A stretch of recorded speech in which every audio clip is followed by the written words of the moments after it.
up. Boo!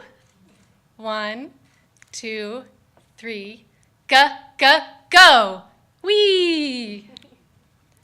This is our slide mantra. I say these words every time he goes up and down. I chant them on the first round and the 21st round. I repeat them when we're alone in the park and when others stand by, witness to how ridiculous I sound. Every journey up those steps and down that slide happens to the sound of my voice. We have a swing mantra too, and another for the bigger slide. One for opening doors and one for taking off shoes.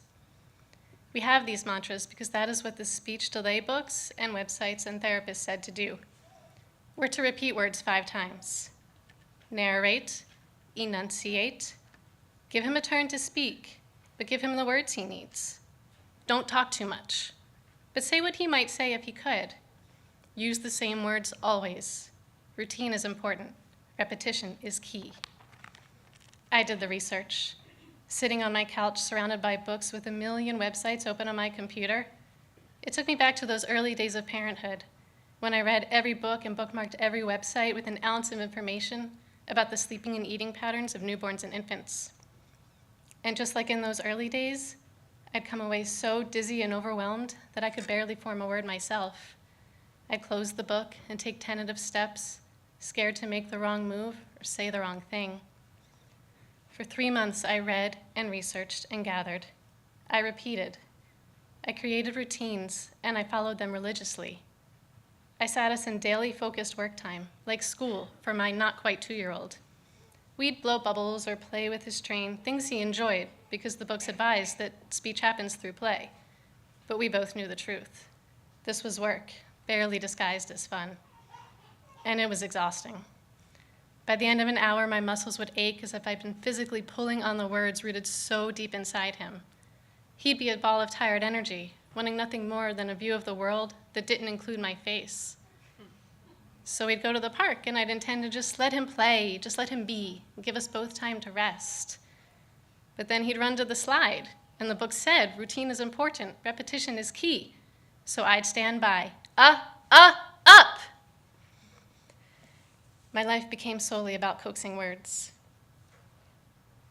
Everything else fell away as I lived for his first sound, his first string of babbles, his first thought.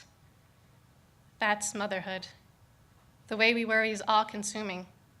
We see the things that might hurt our kids, that make life harder for them, and we can't rest until they've been fixed. We believe that if we devote every ounce of our being to them and this thing that is wrong, that we can fix it. We don't like to admit that our motherhood has limits. One evening, I stretched across the couch and stared at the ceiling. We'd spent the day celebrating our daughter's 5th birthday, and we'd made the day about her. There'd been no focused speech time, no pulling on words. We just lived our life, the life where you only turn 5 once, and where kids run around our backyards searching for treasure and chasing each other and rolling in the grass. The life where a little boy can hang with his sister's friends and keep up just fine with the big kids in their games. A life where the number of words he cannot say is completely irrelevant. At the end of that day, I stared at the ceiling, trying to delay my return to the all-consuming worry. I was staring at the ceiling, so I didn't see when he opened his mouth. I wasn't watching when his first stream of babbles came pouring out. He wandered around the room, emitting a series of ba-ba-bas with the hand motions to match, as if it was his turn in an animated conversation about the day and the party and the kids.